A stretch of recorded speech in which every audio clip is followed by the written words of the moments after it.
শুভ দুপুর বন্ধুরা।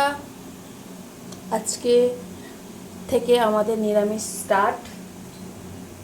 চলো নিরামিষে কি রান্না হয়েছে দেখাই।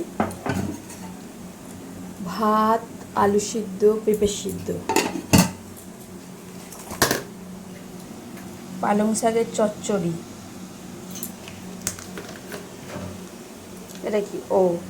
এটা আমের চাটনি। আগের চাটনিটা বেরিয়ে পড়েছে, চাটনি। এটা কচু সিদ্ধ করা হয়েছে, আর এই যে শুকনো লঙ্কা ভাজা হয়েছে, মাখা হবে। এখানে হয়েছে ধোকার তরকারি, লাল লাল। আর এখানে হয়েছে ফুলকপি দিয়ে আলু দিয়ে কষা কষা। ব্যাস, আজকের নিরামিষ মেনু এইটুকুই। চলো টাটা।